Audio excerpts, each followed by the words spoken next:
The alarm screamed through the cargo ship Wayward Star, pulling Captain Daniel Harper from his coffee and navigation charts. He was a tall man in his 40s, with tired eyes that had seen too many jumps through deep space. His ship was old, reliable, and currently hauling medical supplies to the outer colonies. Nothing special, nothing exciting. Just another run through the border regions where human space met the darkness beyond. "What is it?" Daniel called out, moving toward the bridge. Sophie Grant was already at her station, her fingers dancing across the controls. She was younger than Daniel, sharp-minded and quick to act. They had flown together for 5 years, and he trusted her completely. Her face was tense as she looked up at him. "Distress signal, Captain. 3 light minutes off our port side. It's weak, but it's there." Daniel leaned over her shoulder, studying the readout. The signal was definitely alien. Not human. Not any of the major species they traded with regularly. Something else. Something desperate. "Can you clean it up? Get a better read?" Sophie worked the controls. And the signal became clearer. Not words, but a universal pattern. The kind that meant one thing in any language across the galaxy: help us. "It's coming from a ship," Sophie said quietly. "Small vessel. Life support is failing.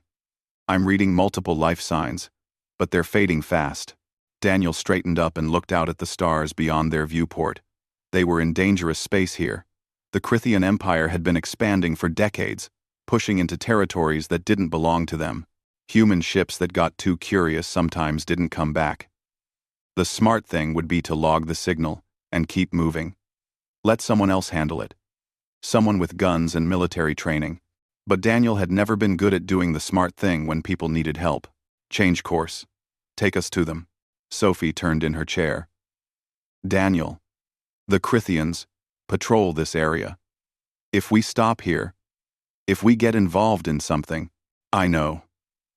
He met her eyes. "But someone's dying out there. We can't just fly past."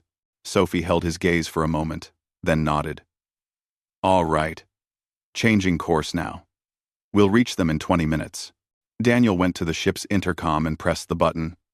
"All hands, this is the captain. We're responding to a distress call. Either way, I need everyone ready. Mason, get the medical bay prepped. Carrie, make sure we have space in the cargo hold. We might be taking on passengers." The crew responded without question. They were good people.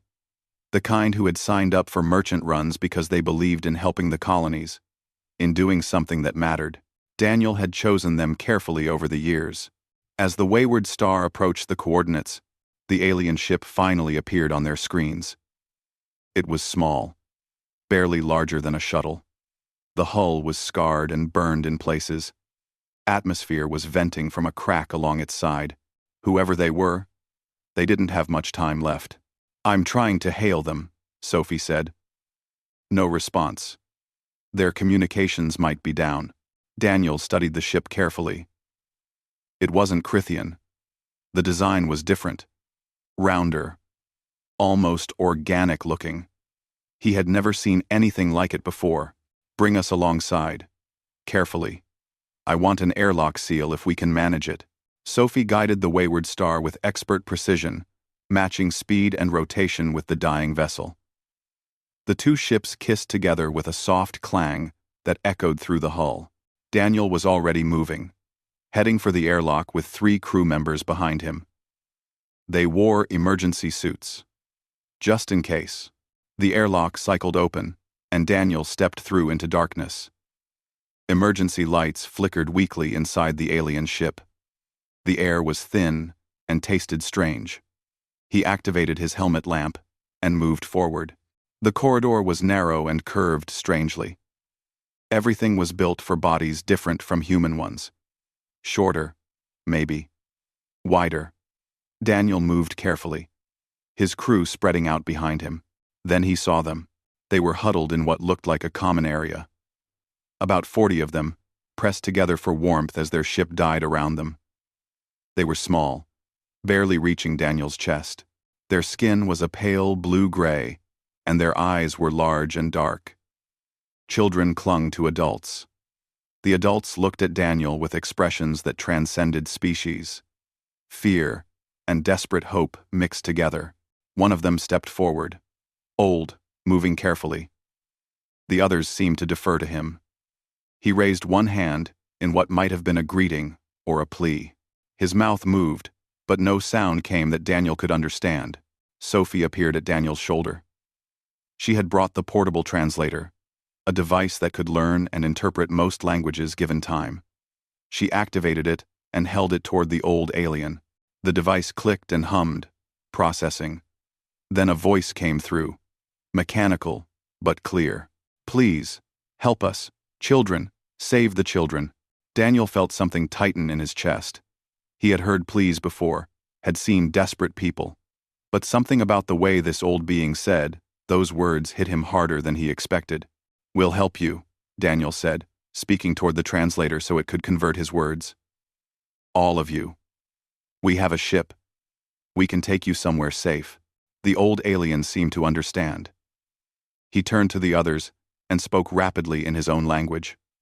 Relief spread through the group like a wave. Some of them started crying.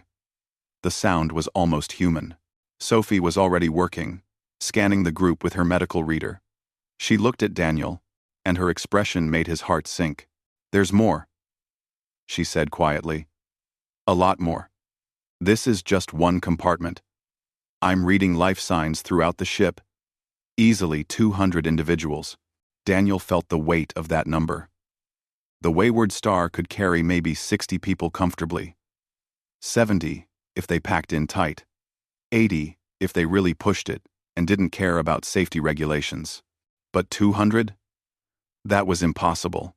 He looked at the old alien, at the children clinging to their parents, at the hope in their eyes that someone had finally answered their call for help.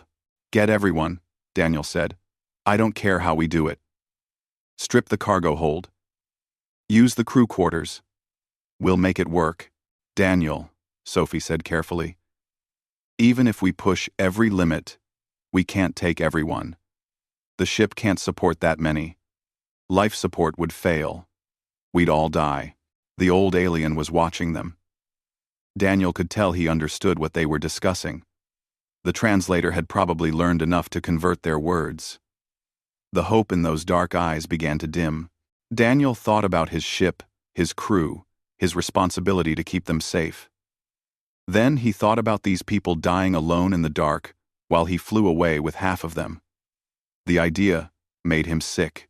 "How many can we take, realistically?" Sophie calculated quickly. "If we shut down everything non-essential, reroute power, and pack people into every available space. Maybe 150.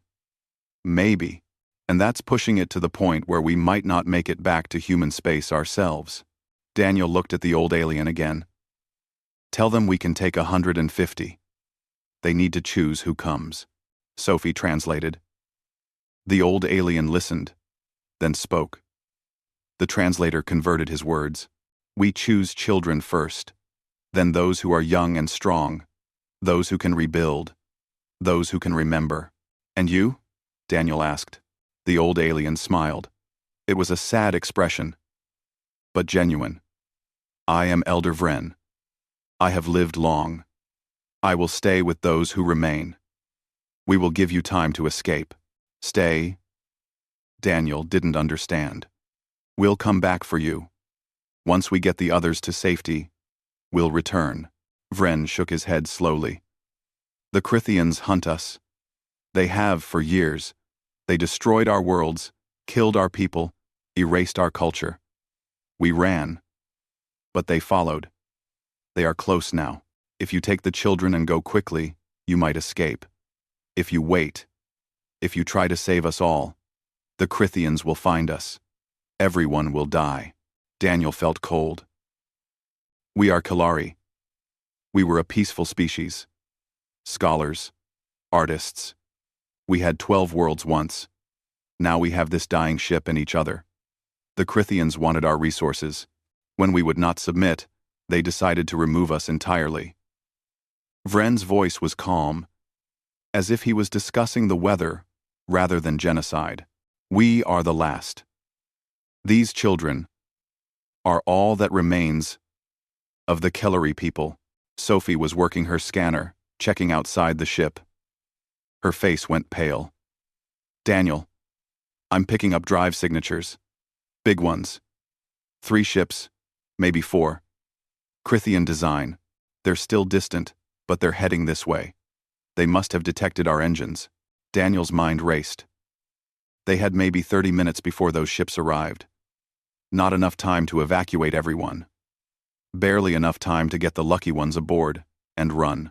He looked at Vren, at the other adults who had quietly accepted their fate. They weren't panicking. They weren't arguing. They had already decided. We start now, Daniel said.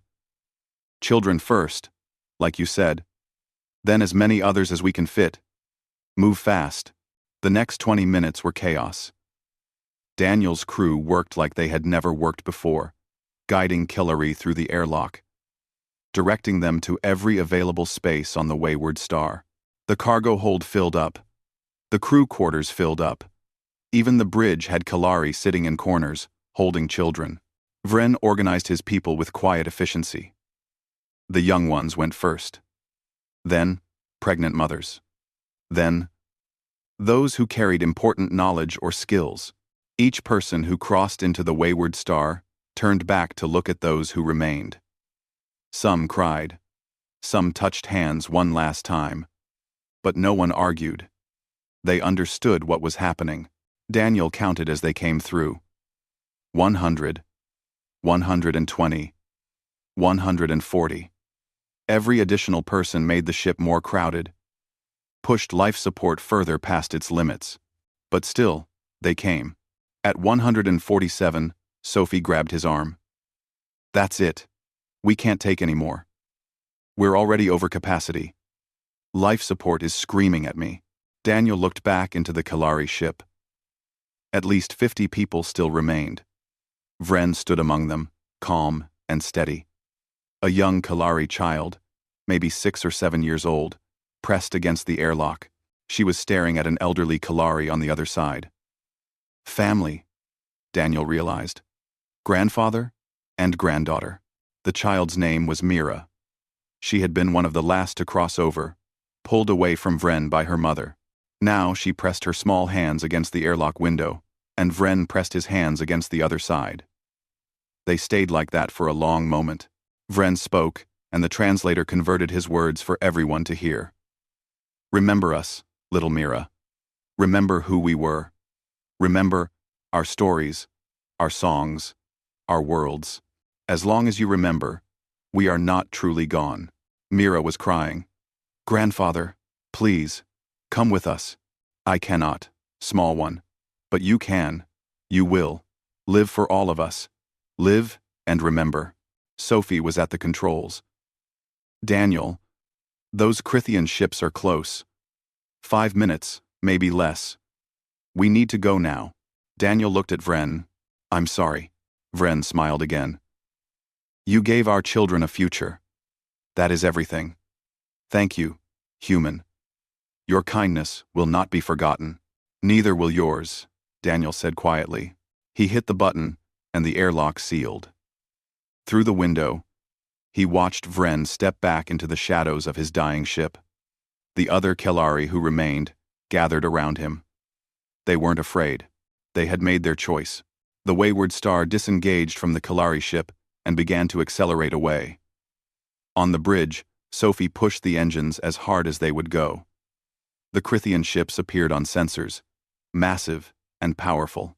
They changed course, moving toward the Kellery vessel. Daniel stood at the viewport, watching. Mira appeared beside him, her mother trying to pull her away. But Daniel knelt down beside the young Kellery child, and together they watched as the Crithian ships reached the small, damaged vessel. There was a flash of light. Brief and bright. Then, nothing. The Kellery ship was gone, and Vren with it. Mira made a sound. Something between a sob and a keen. Her mother held her, and other Kelari gathered around them, sharing grief. Daniel felt Sophie's presence beside him. "We're clear. The Crithians aren't pursuing.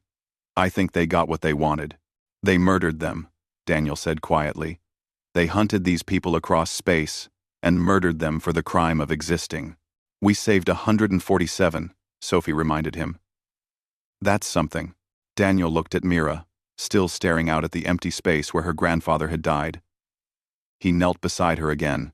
"Mira," he said, speaking through the translator. "I don't know if you can understand me, but I want you to know something. I promise you that humans will remember this. We will remember what your grandfather and your people did to save you. We will remember what the Crithians did, and we will not forget." Mira looked at him with those large, dark eyes. She was too young to fully understand what had happened, but she would grow up knowing. She would carry that memory. "Humans don't forget," Daniel said again, more to himself than to her. "We don't forget those who helped us. We don't forget sacrifices like this." The wayward star jumped to faster than light speed, carrying its precious cargo toward human space. Behind them, the stars returned to their normal patterns. Everything looked peaceful and calm, as if nothing terrible had happened. But Daniel Harper would remember. And that, he thought, was going to matter more than anyone realized. 6 months had passed since the rescue, and Daniel Harper sat in a small apartment on New Portland, staring at a notice that said his merchant captain's license had been permanently revoked. The paper felt heavy in his hands, heavier than it should have been. It represented everything he had built over 20 years of service. Gone. The human government had been very clear about their position. Daniel had acted without authorization. He had endangered his crew. Thanks for watching. He had violated protocols by bringing unknown aliens into human space without proper clearance. He had potentially started an international incident with the Crithian Empire. The fact that he had saved lives didn't seem to matter much in the official reports. Sophie sat across from him in the same small apartment. She had her own notice. Her pilot's certification was revoked too. They had impounded the Wayward Star, claiming it needed inspection. Everyone knew it would never fly again under their command. The ship would be sold, scrapped, or reassigned. Their lives as merchant spacers were over. "You want some coffee?" Sophie asked, breaking the silence. "Sure," Daniel said, though he didn't really want any. It was just something to do. Sophie moved to the small kitchen area and started making coffee. The apartment was cheap. Government provided temporary housing on New Portland. The planet was a human colony world, established about 50 years ago. It was green and pleasant, with small cities and lots of open space. The government had decided it was a suitable place for the Kelari refugees, while they figured out what to do with them. "You hear from any of the crew?" Daniel asked. "Carrie found work on a mining transport. Mason's teaching at a medical school. They're okay. Worried about us, but okay." Daniel nodded. Their crew had scattered after the investigation. Most of them had kept their jobs, since they had just been following orders. It was Daniel and Sophie who had made the decision to stop, to help, to bring the Kelari aboard. So, it was Daniel and Sophie who paid the price. "You regret it?"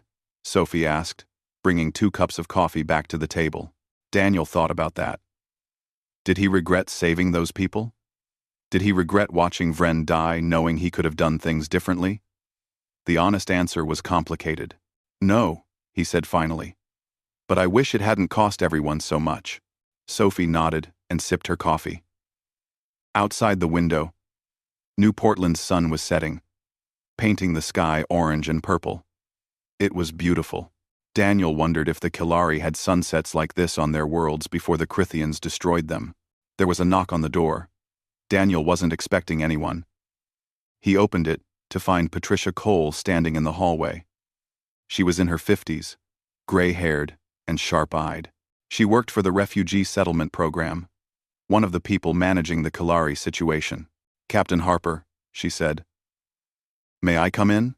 I'm not a captain anymore, Daniel said, but he stepped aside to let her enter. Patricia came in and declined Sophie's offer of coffee.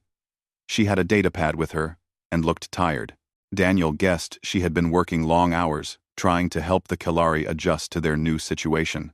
I wanted you to know, Patricia said, sitting down, that the government has finished processing the Kalari. They're officially classified as refugees and will be allowed to stay on New Portland indefinitely. That's good, Daniel said. He meant it. At least the Kalari would have somewhere safe. The camp is adequate, Patricia continued. We've provided shelter, food, medical care. The Kalari are learning human language and customs. Many of them are already finding work. They're adapting. Daniel waited. He could tell there was more. Patricia set down her datapad. But they're not happy. How could they be? Their entire civilization was destroyed. They're the last of their people. Most of them have trauma that's going to take years to process. And they know that the galaxy doesn't care what happened to them. The government won't help them? Sophie asked. The government is helping, Patricia said. But only here, on New Portland. They won't pursue any action against the Crithians. They won't bring the genocide to the Galactic Assembly. They won't even officially acknowledge what happened. They're afraid of starting a war. Daniel felt anger rising in his chest. So the Crithians just get away with it? They can wipe out an entire species, and nobody does anything? That's how it works, Patricia said quietly. The Crithians are powerful. They have resources, military strength, political influence. The Kalari had none of those things. So when the Crithians decided to eliminate them, the rest of the galaxy looked away. It's happened before. It will probably happen again. The room was silent for a moment. Daniel thought about Vren, standing calmly on that dying ship, accepting his death so that children could live. He thought about Mira, watching her grandfather die. He thought about all the Kalari worlds that had been burned, all the people who had been killed, all the culture and knowledge that had been erased. There's something else, Patricia said. She picked up her datapad and showed them a video file. One of the Kalari, a young girl named Mira, asked me to help her record something. She wanted to share her grandfather's stories. The things he told her about the Kalari people, their history, their worlds. I thought it might help her process her trauma. So I agreed. Patricia played the video. Mira appeared on the screen, sitting in a simple room in the refugee camp. She looked older than Daniel remembered, though it had only been 6 months. Trauma did that to people. Mira spoke in her own language first, then switched to halting human words that she had been learning. The translator subtitle appeared at the bottom of the screen.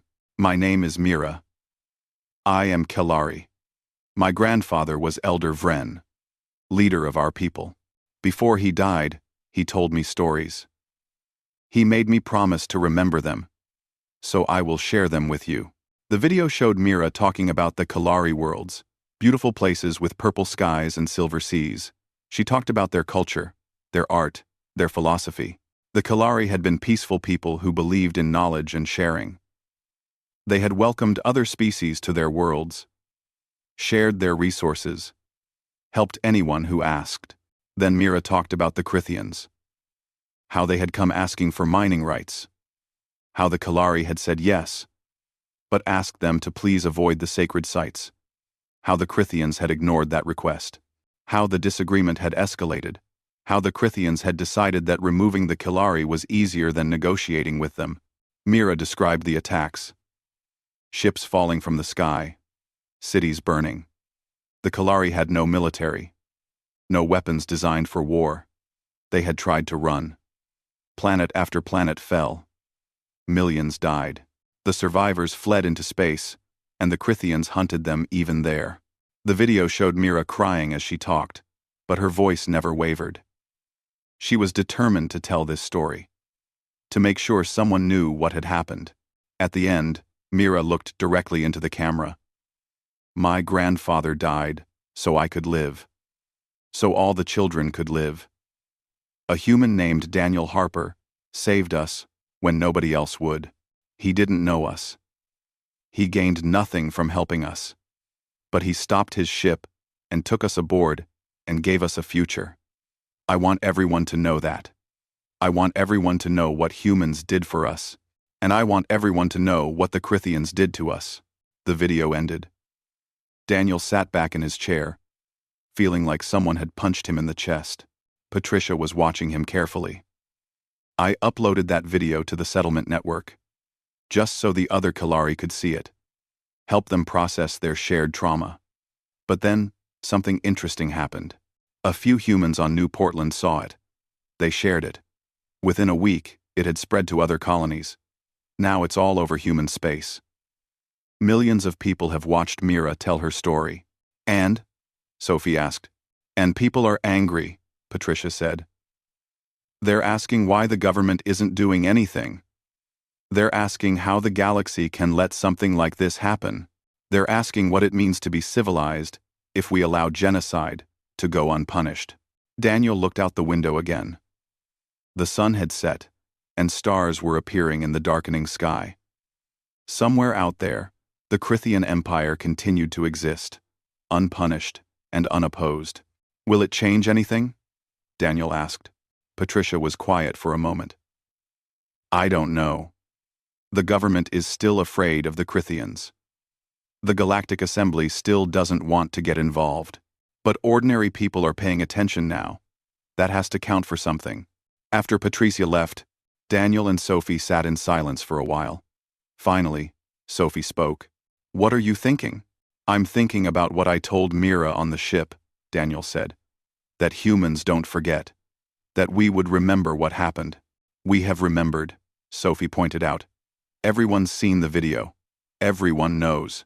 Knowing isn't enough, Daniel said. Vren and his people died, believing that someone would remember them. That they wouldn't just disappear, like they never existed. But what good is memory if it doesn't lead to anything? Sophie leaned forward. What are you suggesting? Daniel didn't answer right away. He was thinking about something his father had told him once, back when he was young. His father had been a soldier in the colonial wars, had seen terrible things. He had told Daniel that the hardest thing about getting older was accumulating debts you could never repay. Debts to people who had died for you, sacrificed for you, saved you. You carried those debts forever. The Kalari had given everything so their children could survive. Vren had died believing in human kindness, in the idea that someone would care. Daniel had made a promise to Mira. Now that promise felt heavy, like a weight around his neck. I need to think, Daniel said finally. Over the next few weeks, Daniel watched the situation unfold. Mira's video continued to spread. More people learned about the Kalari genocide. A senator named Vincent Gray brought the issue to the human government's attention, demanding that Earth make a formal complaint to the Galactic Assembly. The government refused. They issued a statement expressing sympathy for the Kalari, but stating that humanity could not risk conflict with the Crithian Empire over an internal matter. The Galactic Assembly held a brief hearing. They acknowledged that something unfortunate had happened to the Kalari. They took no action. Daniel watched all of this from his small apartment, feeling his anger grow. The galaxy was content to let the Kalari be forgotten. Another extinct species. Another tragedy that everyone would ignore because it was convenient. He started making calls. Old contacts from his merchant days. People he had flown with, worked with, helped over the years. He didn't have a plan exactly. He just knew he couldn't sit still anymore. Sophie caught him one evening, talking quietly on his communication device to someone she didn't recognize. When he finished, she sat down, across from him. What are you doing? Keeping a promise, Daniel said. That sounds dangerous. Probably. Sophie studied him for a long moment. You're going to do something stupid, aren't you? Something that's going to get you killed or arrested, or both. Daniel smiled slightly. I'm going to try to do something right. If it's stupid too, well, I have experience with that. Sophie didn't smile back. What do you need? I need to know if you're with me. Because this isn't going to be easy or safe. Or probably even legal. I lost my license helping you save the Kalari, Sophie said. You think I'm going to walk away now? Whatever you're planning, I'm in. Daniel nodded. He had expected that answer, but hearing it still meant something. Then here's what I'm thinking, he said. The government won't help the Kalari. The Galactic Assembly won't help them. So maybe we help them ourselves. How? We don't have a ship anymore. We don't have resources, or weapons, or political power. No, Daniel agreed. But we have something better. We have people who remember. We have humans who saw Mira's video and actually cared. We have the thing that makes us human, Sophie. We remember those who helped us. We repay our debts, even when it's hard. Especially when it's hard. Sophie was quiet, thinking. You want to organize something? Some kind of volunteer effort. I want to give the Kalari their world back, Daniel said. I want to make the Krithians pay for what they did. I want to show the galaxy that humans don't forget, and we don't forgive genocide. That's insane. That's war.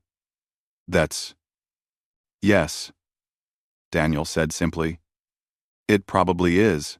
Sophie looked at him for a long time. Then she laughed, short and sharp. You know what? I've been unemployed for 6 months. I've got nothing better to do. Let's start a war.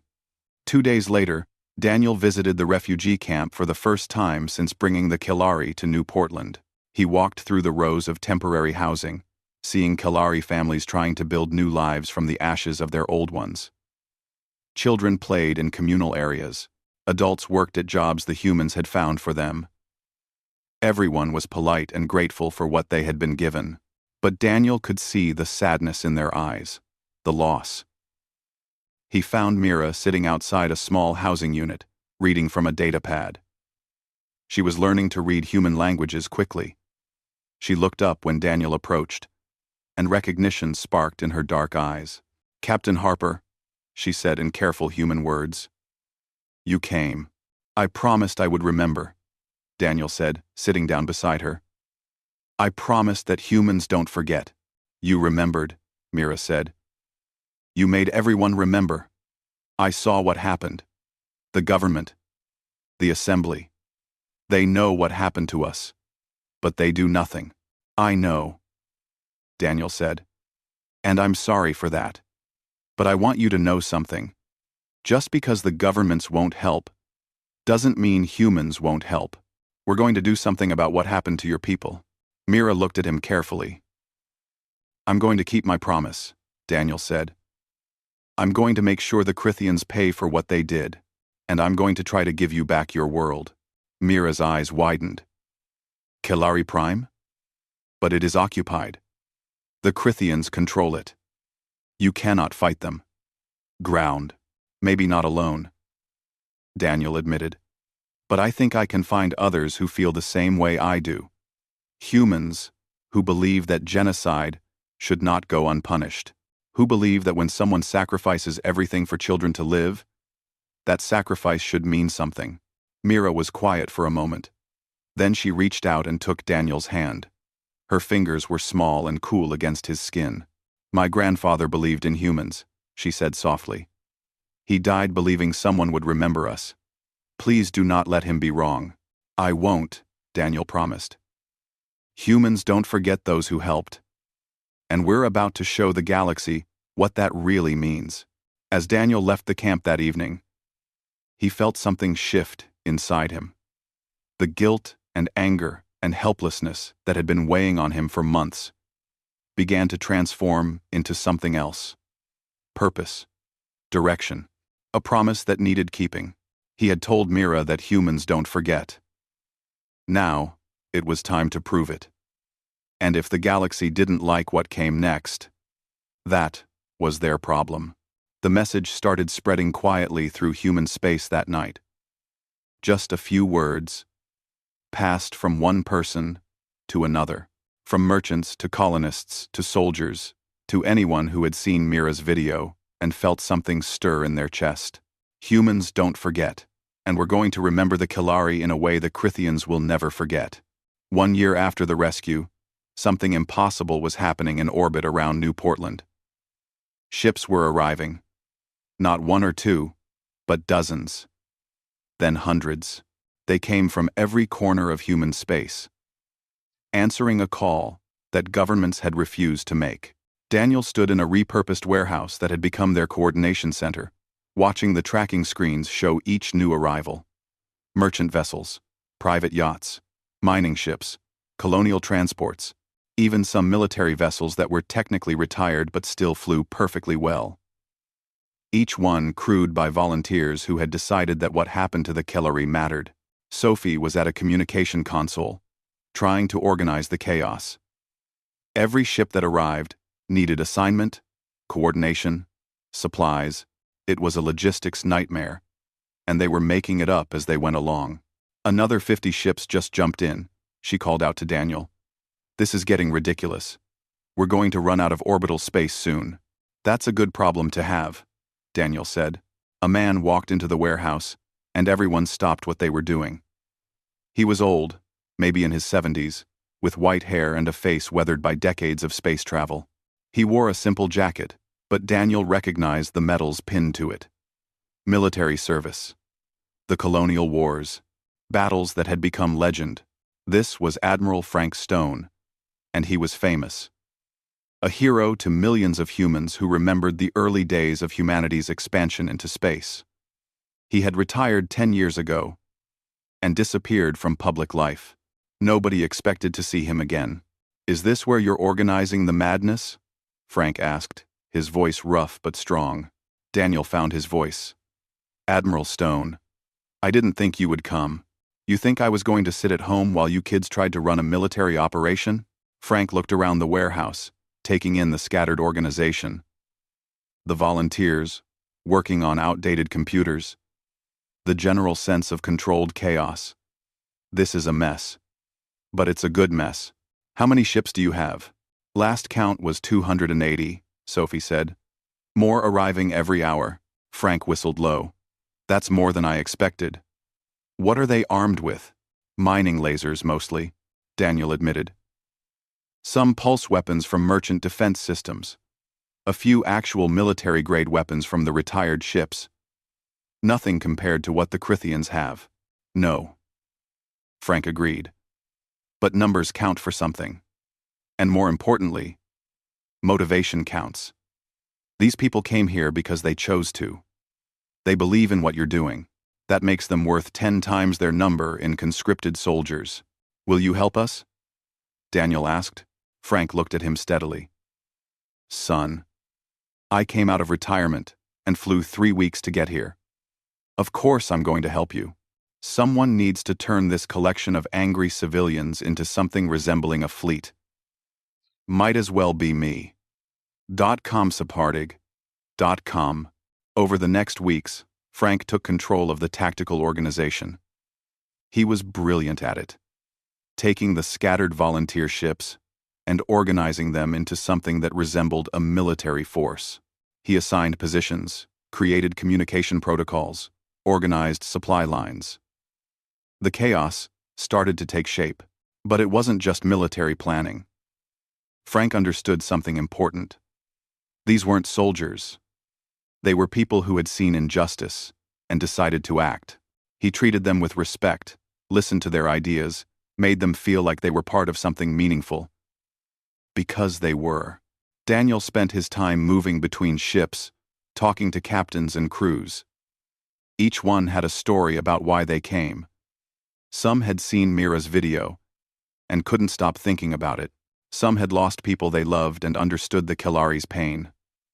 Some just believed that genocide should never go unpunished. One captain was a woman named Lisa Warren. She was younger than Daniel, maybe 35, with sharp eyes and a military bearing that spoke of training and discipline. Her ship was a corvette called the Morning Star, and it had supposedly been decommissioned 2 years ago. Supposedly, Lisa said with a slight smile when Daniel asked about it. Funny thing about decommissioning. Sometimes the paperwork gets lost. Sometimes, ships that were supposed to be scrapped end up in private hands. Sometimes, weapons that were scheduled for disposal end up in cargo holds. Daniel studied her carefully. You're active military, aren't you? I'm on leave, Lisa said, which wasn't really an answer. A lot of us are on leave right now. Funny coincidence. The government knows what you're doing? The government officially condemns this entire operation, Lisa said. Officially, anyone who participates will face consequences. Officially, Earth wants nothing to do with your volunteer fleet. She paused, her smile growing slightly. Unofficially, there's a lot of old military equipment that's been finding its way to civilian hands lately. Tactical data that accidentally gets shared. Navigation charts that somehow end up in the wrong databases. It's all very unfortunate. Daniel felt hope rising in his chest. So we have support? You have what we can give you without starting a war between Earth and the Crithian Empire, Lisa said. It's not much. But it's something. There are people in the military and government who want to help. They just can't do it openly. More ships arrived. A wealthy merchant named Marcus Bell showed up with 3 cargo ships full of supplies, food, medicine, spare parts, even some weapons he had purchased through channels he refused to explain. He had liquidated most of his assets to fund this. Money means nothing if you can't look yourself in the mirror, Marcus said when Daniel tried to thank him. I saw what happened to those people. I saw that little girl talking about her grandfather. I've got more money than I need. Might as well use it for something that matters. The fleet grew. 300 ships, then 350. 400. Each one brought volunteers who were willing to risk everything for people they had never met. The orbital space around New Portland became crowded with vessels of every size and type. It looked like a junkyard, but it was beautiful to Daniel. Mira came to visit the warehouse one day. She had grown over the past year, becoming taller and more confident in her movements. She had learned human languages fluently and spent her time teaching other Kalari about their new home. But Daniel could see the sadness still in her eyes, the loss that would never fully heal. She walked through the warehouse, looking at the screens, showing all the ships, all the people who had come. Tears started rolling down her blue-gray cheeks. Why? She asked Daniel. Why are all these humans doing this? We cannot pay them. We have nothing to offer. Why risk their lives for us? Daniel knelt down so he was at her eye level. Because humans don't forget those who helped. Because your grandfather sacrificed himself so you could live. Because what the Crithians did was wrong. And sometimes, people need to stand up to wrong, even when it's hard. But you will die, Mira said softly. Many of you will die. The Crithians are strong. Maybe. Daniel agreed. But living with the knowledge that we did nothing would be worse. We have a saying in human culture. It goes, all that is necessary for evil to triumph is for good people to do nothing. We can't do nothing, Mira. Not after what we saw. Not after your grandfather's sacrifice. Mira hugged him then, sudden and fierce. Daniel held her, feeling the weight of responsibility settle even heavier on his shoulders. All these people had come because of the promise he had made. If they died, it would be his fault. But if they succeeded, maybe Vren's death would mean something. Frank gathered all the ship captains for a briefing a month after he arrived. 417 ships total. More than anyone had believed possible. The warehouse couldn't hold everyone, so they set up a communication network to broadcast the meeting to all vessels. Frank stood in front of a tactical display showing Kalari Prime and the surrounding space. This is our target. The Crithian Empire has occupied this world for 5 years now. They've set up mining operations, military installations, and administrative centers. Current intelligence suggests they have about 30 warships in the system, plus orbital defense platforms and ground forces. The numbers made everyone quiet. 30 Crithian warships against their volunteer fleet. On paper, it wasn't even a contest. Crithian military technology was superior to human equipment. Their ships were designed for war. Most of the volunteer fleet was made up of civilian vessels, with improvised weapons. "I won't lie to you," Frank continued. "This is going to be difficult. Many of you will not come back. The Crithians have better ships, better weapons, better training. On every technical metric, they should win." He paused, looking around at all the faces watching him. "But they're going to lose anyway. You know why? Because they're fighting for resources and territory. You're fighting for something that matters. They're professional soldiers doing a job. You're people who chose to be here because you believe genocide should not go unpunished. That difference matters more than any weapon." Frank pulled up more tactical data.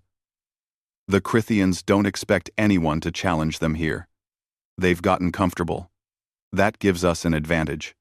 We're going to hit them hard and fast. The key is the orbital defense platforms. Once those are down, we can establish space superiority. Then we can land troops and start liberating the planet." "What about the Kalari?" someone asked. "The ones still on the planet. Won't the Crithians use them as hostages?" "That's a risk," Frank admitted. "Intelligence suggests there are about 40,000 Kalari still alive on Kalari Prime, most of them in forced labor camps. The Crithians could threaten to kill them if we attack. We need to be ready for that possibility." Daniel stood up. Everyone looked at him. "If the Crithians threaten the hostages, we don't back down. We make it clear that we will destroy their ships and installations regardless. We call their bluff. 1-1. That could get people killed," someone pointed out. "Yes," Daniel said. "It could, but the alternative is leaving the Kalari under Crithian control forever.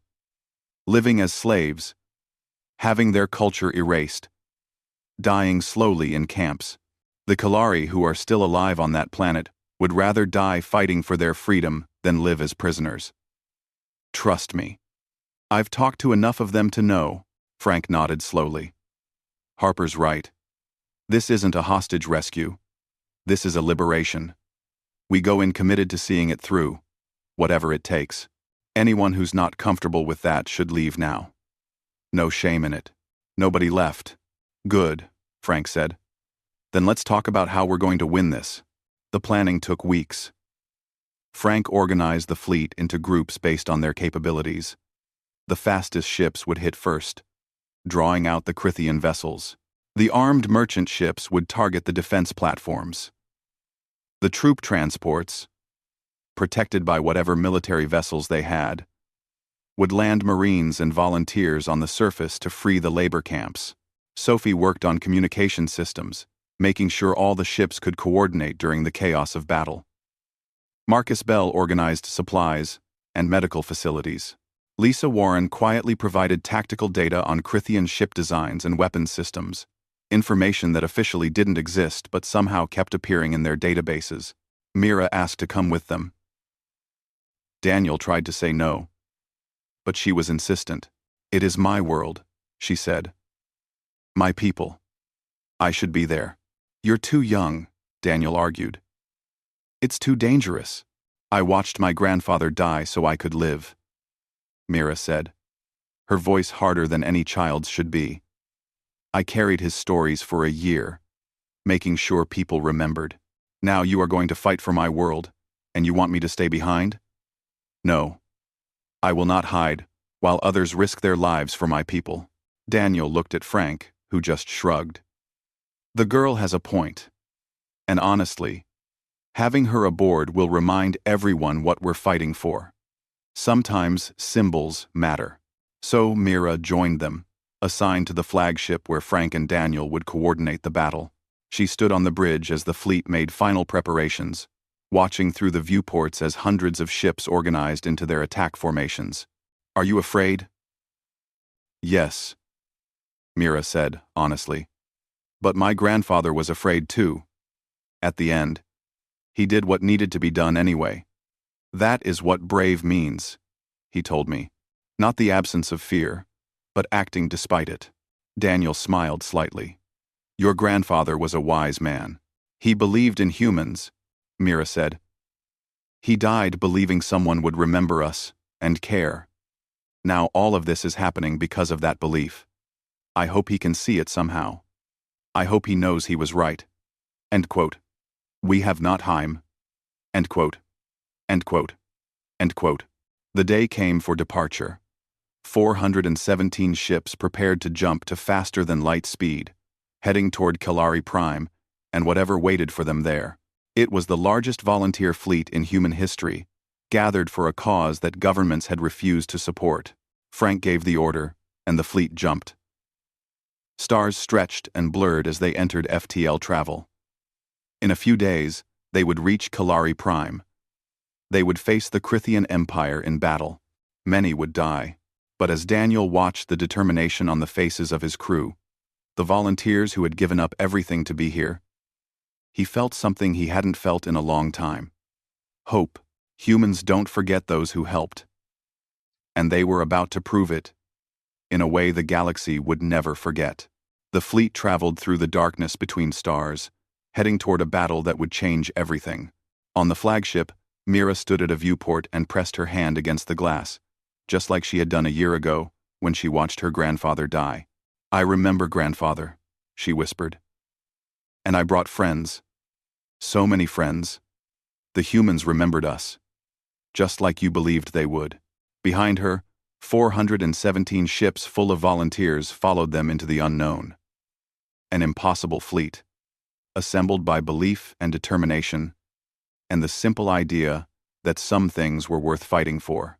The Krithians had no idea what was coming, but they were about to learn something important about humans.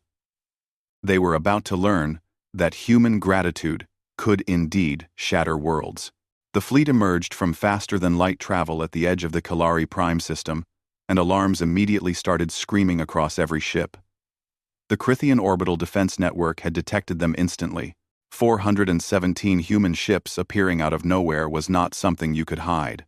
Daniel stood on the bridge of the flagship, watching tactical displays light up with enemy positions. 30 Krithian warships.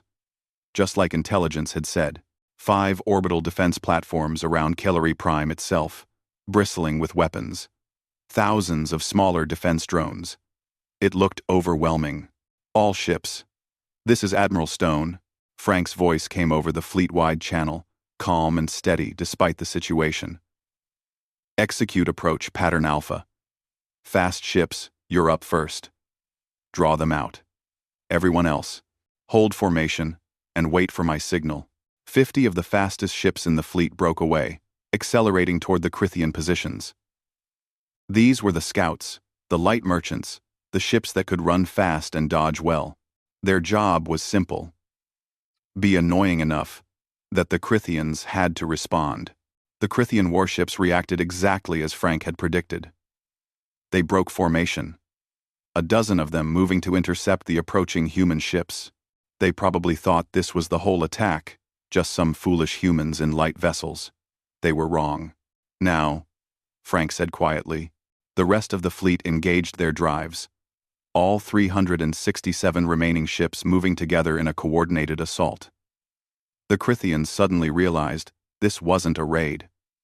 This was an invasion. Space erupted into chaos. The human ships didn't try to match the Krithians in direct combat. They couldn't. Instead, they swarmed like insects, overwhelming the enemy with sheer numbers. For every human ship destroyed, 3 more took its place. Mining lasers cut into Krithian hulls. Improvised missiles struck shields. It was messy and desperate, and exactly what Frank had planned. Assault Group 2. "Focus on that defense platform," Frank ordered, directing ships toward the orbital installations. "We need those platforms down before we can land troops." Daniel watched as 50 merchant vessels, their cargo holds converted into makeshift weapons bays, threw everything they had at the nearest platform. The platform's shields held it first, absorbing the punishment, but the humans kept firing, relentless and determined. Cracks appeared in the shields. Then the shields failed. Then the platform itself began to break apart. "Platform 1 is down," Sophie reported from her station. "Platform 2 is under assault." Platforms 3 through 5 are still operational. The battle was going better than Daniel had dared to hope, but the cost was terrible. Human ships were dying. He watched on the tactical display as markers winked out, each one representing a ship full of volunteers who would never go home. The mining transport, Horizon's Edge. The merchant vessel, Swift Runner. The private yacht, Stardancer. Each loss hit him like a physical blow. Mira stood beside him, her face pressed close to the tactical display. She was seeing her world for the first time in over a year. Kilari Prime appeared on the screens, a beautiful planet with blue oceans and green continents. It looked peaceful from orbit. But Daniel knew what was happening on the surface. Labor camps, strip mining, Crithian occupation forces destroying what remained of Kilari culture. "We're going to get your world back," Daniel promised her. A Crithian warship broke through the human lines, heading straight for the flagship.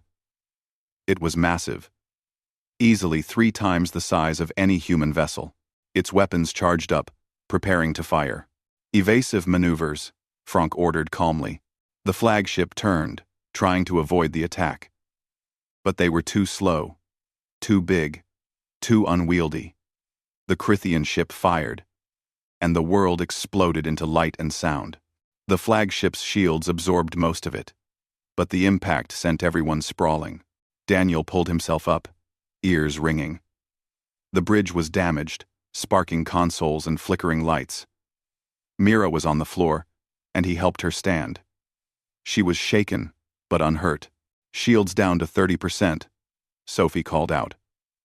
"That warship is coming around for another pass." Before the Crithian could fire again, 3 human ships threw themselves between the flagship and the enemy. They were volunteer vessels, barely armed. No match for a warship. But they bought time.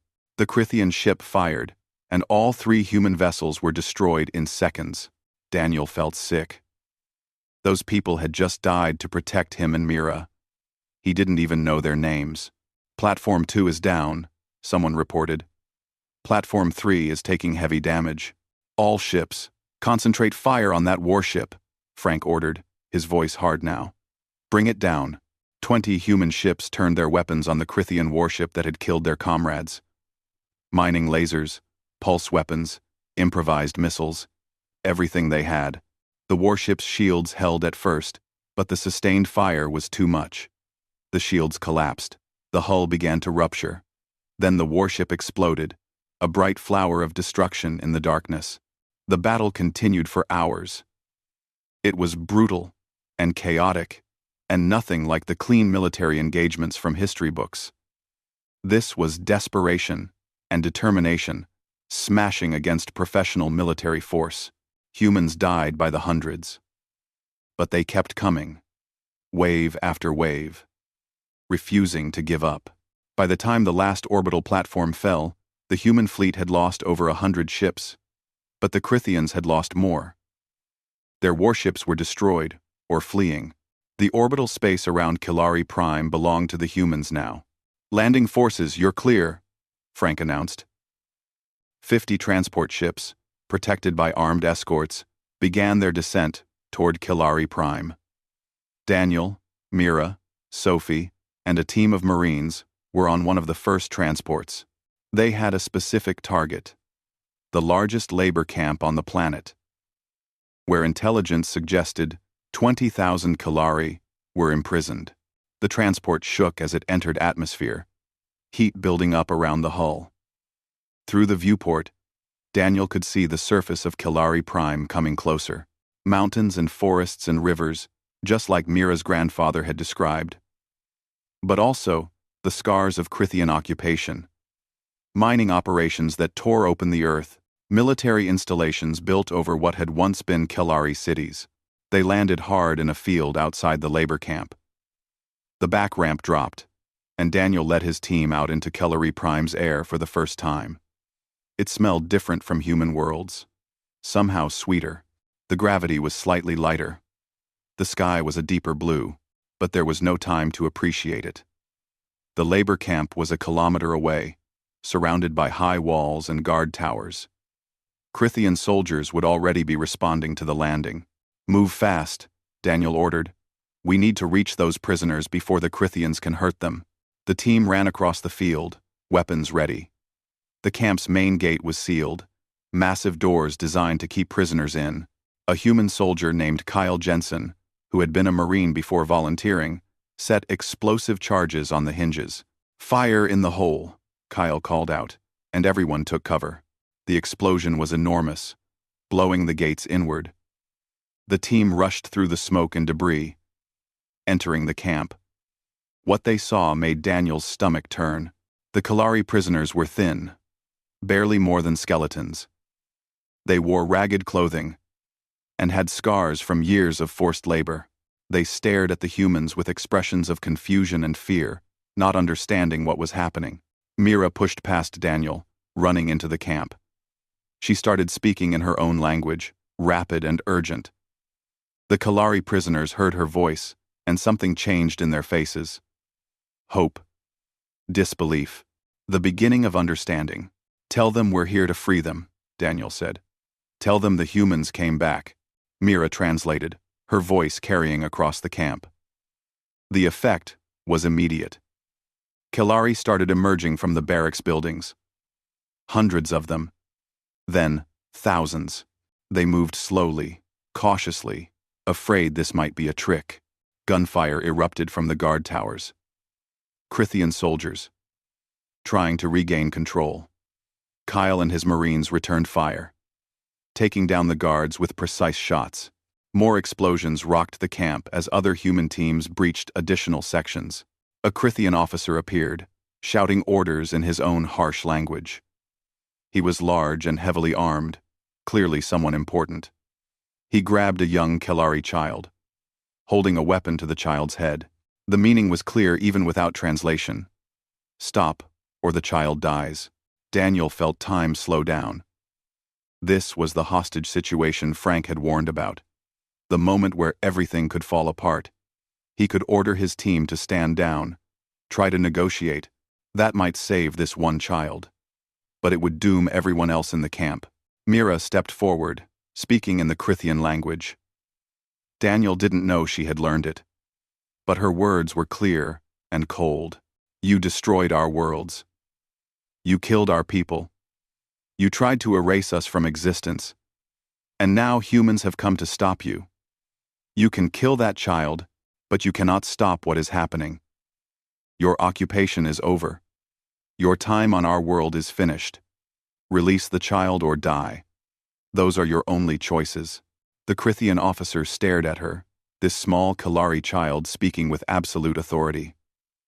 For a moment, Daniel thought he might actually kill the hostage. Then Kyle moved. Faster than Daniel had ever seen anyone move. A single shot. Perfectly placed. The Crithian officer dropped, dead before he hit the ground. The child ran to its mother, crying. "Clear the camp," Daniel ordered. "Get everyone out. Medical teams. Start treating the wounded. We need transport ships here now." The liberation of the camp took 3 hours. 20,000 Kalari prisoners, freed from Crithian control. Medical teams worked frantically, treating years of neglect and abuse. Transport ships landed to evacuate the most severely injured. Mira walked among her people, touching hands, speaking softly. Many of them wept when they saw her. A child of their people, alive and free, leading humans who had come to save them. It was something they had stopped believing could happen. One old Kalari approached Daniel. She was ancient, her skin faded and wrinkled. She spoke in halting human words. "Thank you. We thought we were forgotten. We thought no one cared." "We cared," Daniel said simply. "We remembered. And we came back." The old Kalari touched his face gently. "The stories say humans are dangerous, violent, quick to anger.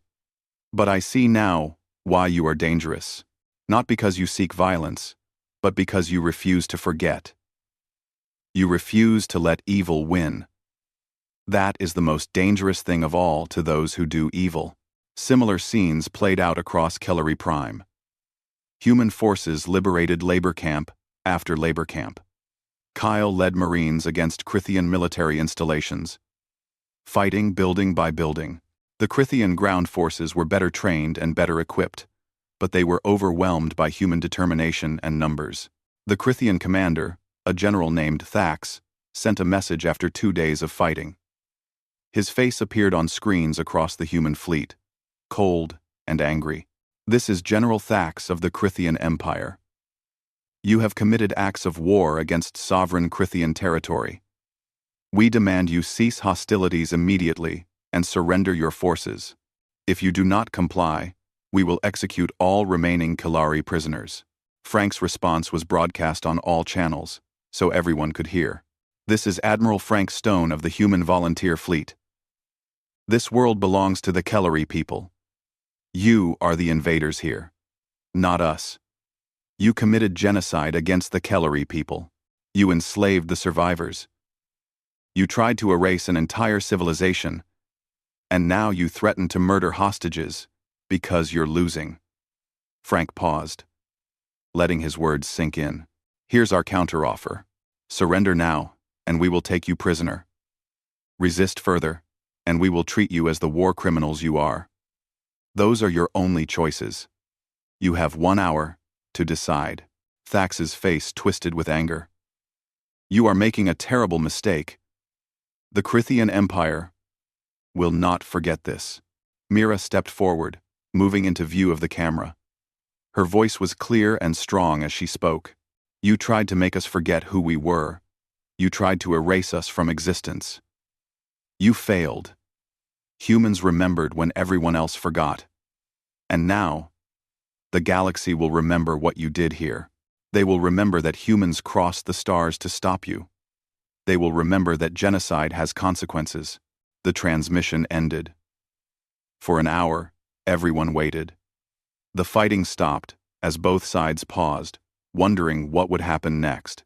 Then, exactly 1 hour later, General Thax sent another message. Just 3 words. "We surrender unconditionally." The Crithian forces laid down their weapons. Over the next week, human troops secured the planet. 43,000 Kalari were freed from camps and work sites. The Crithian occupation forces were taken prisoner.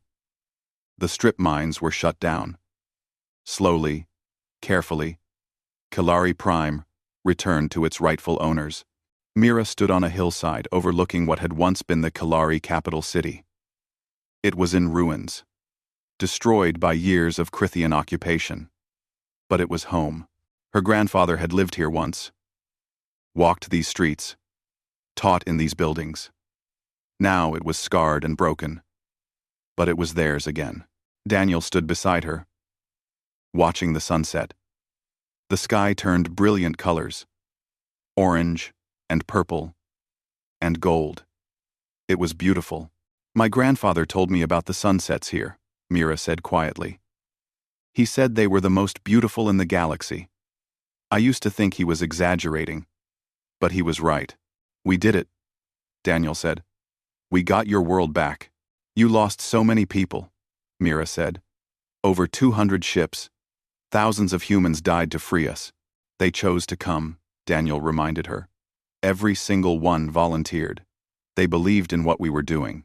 "Why?" Mira asked, a question that had been haunting her for 2 years. "Why did humans do this? You gained nothing. You risked everything. Why?" Daniel was quiet for a long moment, thinking about how to answer. Finally, he spoke. "Your grandfather and your people sacrificed everything so children could live, so you could live. When we rescued you, when he stayed behind to die, he trusted us. He believed humans would remember. He believed we would care.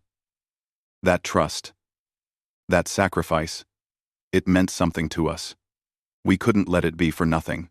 He looked at Mira, this child who had become a symbol of everything they fought for. "Humans don't forget those who helped. We don't forget sacrifices. We don't forget trust. And we sure don't forgive genocide. So when we had the chance to do something about what happened to your people, We took it. Even though it was hard. Even though people died. Because some things are more important than safety. Mira took his hand, and they stood together watching the sun set over Kalari Prime. In the valley below, humans and Kalari worked together, beginning the long process of rebuilding. Ships landed and took off, bringing supplies and evacuating the most injured. It wasn't over. The Krithian Empire would probably retaliate. The galaxy would have opinions about what had happened. There would be consequences, and complications, and politics. But right now, in this moment, Kalari Prime was free, and far away, in whatever place spirits went after death. Daniel hoped Elder Vren could see what his trust in humanity had created. An entire civilization, saved because one old Kalari believed humans would remember. As the sun finally disappeared below the horizon, Mira spoke one last time. My grandfather was right about humans. You are dangerous. But not in the way the galaxy fears. You are dangerous because you refuse to accept injustice. You refuse to forget. You refuse to let good people be erased. That kind of danger changes worlds. Daniel smiled slightly. I hope so. Because the galaxy is about to learn just how dangerous human gratitude can be. 6 months after the liberation of Kalari Prime, Admiral Frank Stone stood before the Galactic Assembly on the neutral station of Concord Prime. The chamber was massive, designed to hold representatives from hundreds of species across known space. Every seat was filled. Everyone wanted to see what would happen to the humans who had dared to challenge the established order. Frank was old and tired. The battle for Kalari Prime had taken everything he had left to give, but he stood straight in his dress uniform, facing the assembled representatives with calm eyes. He had fought in wars, commanded fleets, made impossible decisions. A room full of angry politicians didn't frighten him much. The Krithian representative spoke first. He was tall and imposing, his voice filled with righteous anger. The human volunteers attacked sovereign Krithian territory without provocation. They destroyed military vessels, killed Krithian citizens, and illegally occupied a world that belonged to the Empire. They must be sanctioned. Their leaders tried for war crimes. Their government held accountable. Murmurs of agreement rippled through the chamber. Many species were afraid of the Krithian Empire. They wanted to show solidarity, to prove they wouldn't support human aggression. It was safer that way. The human ambassador, a woman named Helen Price, was allowed to speak next. She was younger than Frank, in her 50s, with steel-gray hair and a voice that carried authority. The assembly seems to have forgotten something important, Helen said. Before we discuss human actions, perhaps we should discuss Krithian actions. The systematic genocide of the Kalari people, the destruction of 12 worlds, the murder of millions. These crimes are documented. We have testimony. We have evidence. Yet when the Kalari brought this to the assembly years ago, nothing was done. That is not relevant to the current discussion, the Krithian representative interrupted. It's the only relevant thing, Helen shot back. You want to talk about sovereignty? The Kalari had sovereignty over their worlds until you destroyed them. You want to talk about illegal occupation? You occupied Kalari Prime after exterminating its rightful inhabitants. Every crime you accuse humans of committing, you committed first. And worse. The chamber erupted into arguments. Some species supported the humans. Others demanded order. The chaos continued until Frank stepped forward and spoke, his voice cutting through the noise. I'm an old soldier. I've fought in more battles than most of you have seen in history books. I know what war looks like. I know what it costs. So understand that when I tell you what happened at Kalari Prime, I know exactly what I'm talking about. The chamber quieted. Frank had that effect on people. You all knew what the Krithians were doing to the Kalari. You had the evidence. You had the testimony. Elder Vren himself came before this assembly and begged for help. And you did nothing. Not because you didn't believe him. Not because you thought the Kalari deserved their fate, but because helping them was inconvenient. Because the Crithians are powerful, and stopping genocide might cost you something. Frank's voice was harsh now, cutting. So don't stand there and lecture us about sovereignty and proper procedure. You had your chance to handle this the right way. You chose not to. Humans chose differently. A representative from a species Daniel didn't recognize spoke up. But you violated galactic law. You cannot simply attack another species because you disagree with their actions. That is chaos. That is anarchy. Is it? Frank asked. Let me tell you what's chaos. Genocide going unpunished because everyone's too afraid to act. That's chaos. Entire civilizations being erased while the galaxy watches and does nothing. That's chaos. Evil triumphing because good people decide it's not their problem. That's chaos. Thanks for watching. And anyway. He looked around the chamber, making eye contact with representatives from dozens of species. Humans have a saying. All that is necessary for evil to triumph is for good people to do nothing. We couldn't do nothing. Not after what we saw. Not after the Kalari trusted us with their children's lives. Mira entered the chamber then, escorted by human security. She had grown taller over the past months, more confident in her bearing. She wore traditional Kalari clothing, restored from old records, and walked like someone who knew they belonged in important places. The assembly watched as this young Kalari approached the speaking platform. Frank stepped aside, giving her space. My name is Mira, she said, her voice clear and strong. I am Kalari. I am 16 years old. When I was 14, I watched my grandfather die. He sacrificed himself so that children like me could escape the Crithians. A human named Daniel Harper saved us when no one else would. He promised me that humans would remember what happened to my people. The chamber was silent now. Everyone was listening. I have spent 2 years watching humans keep that promise. I watched hundreds of volunteer ships gather. I watched thousands of humans risk their lives for people they had never met. I watched them fight and die to free my world. Not for profit, not for territory, not for political advantage, but because they believed genocide should not go unpunished. Mira's voice grew harder.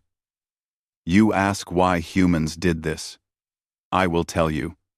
Humans did this because they refused to forget. They refused to let good people be erased. They refused to accept that might makes right. That makes them dangerous to anyone who profits from injustice. That makes them dangerous to empires built on the suffering of others. That makes them dangerous to people like the Crithians. She turned to face the Crithian representative directly. You tried to erase my people from existence. You failed. Because humans remembered us. And now, everyone will remember what you did. Everyone will remember what happens when you commit genocide in a galaxy where humans exist. The Crithian representative tried to speak, but Helen cut him off. We're done here. The human position is simple. We violated no treaties. The Kalari people asked for help, and we provided it. Kalari Prime belongs to the Kalari, not to the Crithian Empire. We simply helped them take back what was stolen. If the Assembly has a problem with that, if the Crithian Empire has a problem with that, that's unfortunate. But we're not apologizing for stopping genocide. The Crithian Emperor himself appeared on the chamber's screens then, broadcasting from his throne world. He was ancient and powerful, his face cold with barely contained rage. The Crithian Empire does not forget this insult. Humanity has made an enemy today. You are a young species, barely beginning to understand galactic politics. You have overstepped. There will be consequences. Frank looked at the Emperor's image and smiled slightly. It was not a friendly smile. That sounds like a threat. Let me be clear about something. We're not afraid of you. We're not impressed by your power. We're not intimidated by your empire. You committed genocide. We stopped you. If you want to make that into a war, we'll fight. But understand something important. Humans don't forget, and we don't forgive. You start a war with us over this, and we will finish it. The Emperor's eyes narrowed. You cannot fight the entire empire. Maybe not, Frank admitted. But we don't need to fight the entire empire. We just need to fight hard enough that it costs you more than it's worth. We're very good at making things cost more than they're worth. The transmission cut off. The Emperor was done talking. The Galactic Assembly dissolved into chaos again, representatives shouting and arguing. Some demanded human sanctions. Others supported what humans had done. It was a mess. Helen signaled to Frank and Mira that it was time to leave. They walked out of the chamber together while the arguments continued behind them. Outside, Daniel and Sophie were waiting with a security detail. How did it go? Daniel asked. About like we expected, Frank said. The Assembly is angry. The Crithians are angry. Half the galaxy thinks we're heroes. The other half thinks we're dangerous radicals. Nothing's resolved. But nothing's resolved against us either, Helen pointed out. The Assembly took no action. The Crithians made threats, but nothing concrete. We're in a better position than I expected. Over the following weeks, the consequences of the liberation became clear. The Crithian Empire withdrew its ambassador from Earth and several other human colonies.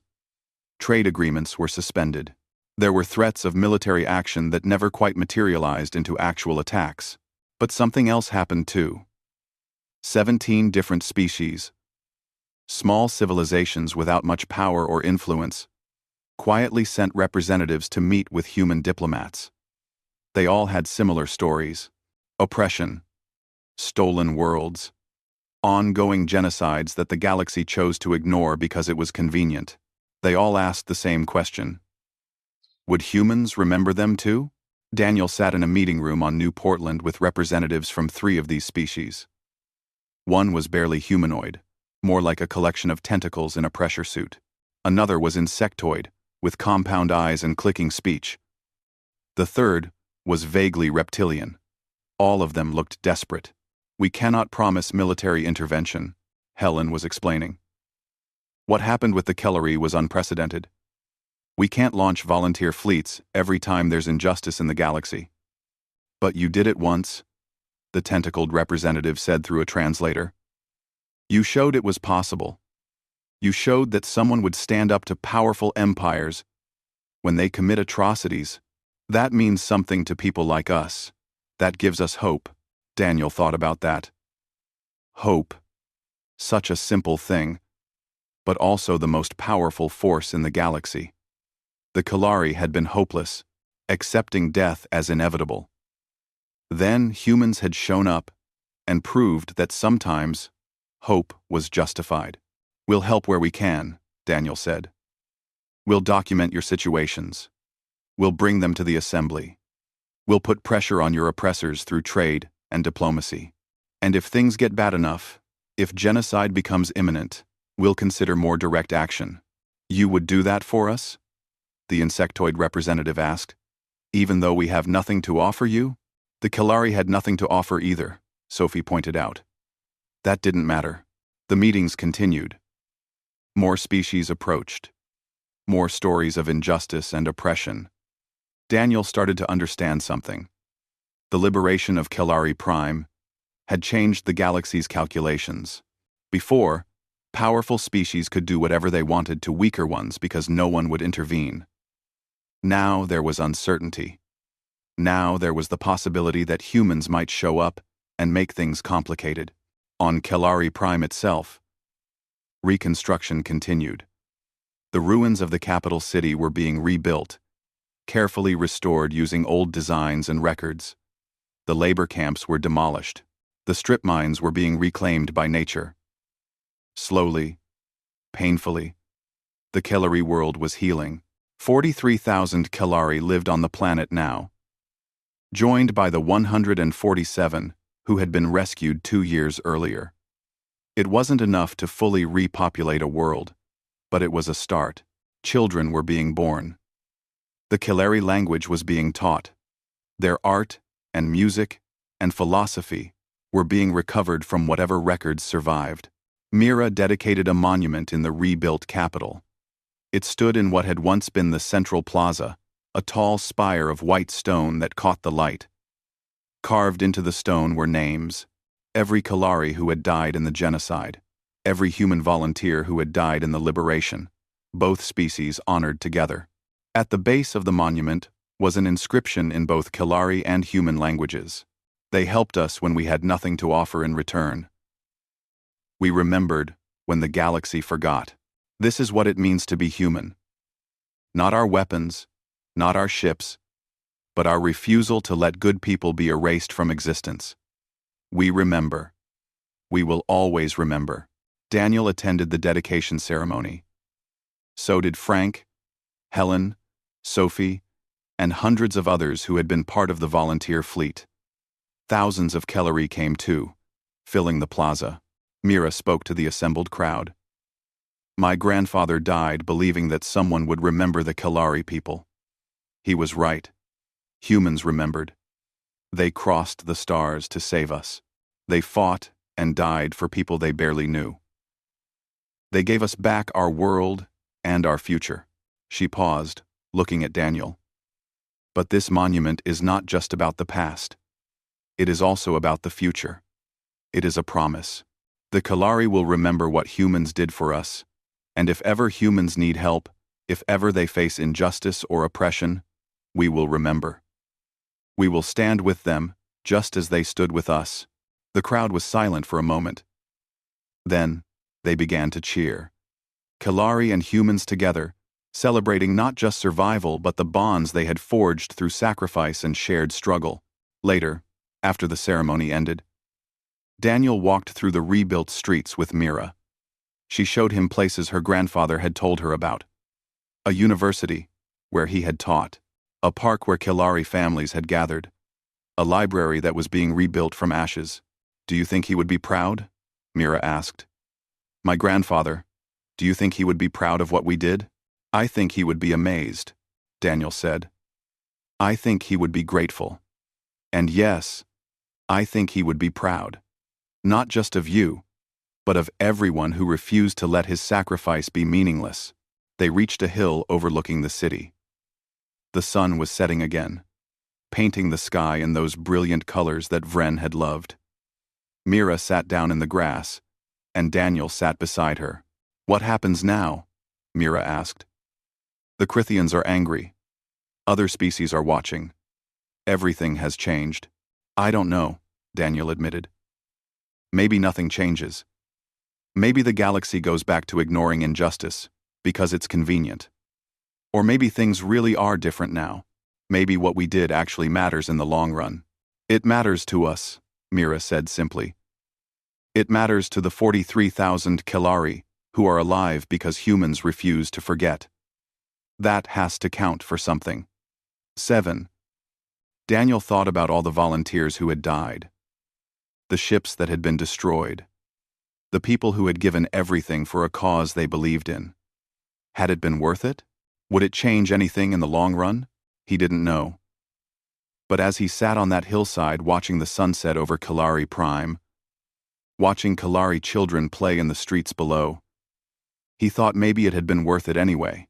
A message arrived on his communication device. It was from Frank. Got another distress call. Small colony world. Species I've never heard of. They're being invaded by pirates. They're asking if humans might be willing to help. Daniel looked at the message for a long time. Then, he looked at Sophie, who had joined them on the hill.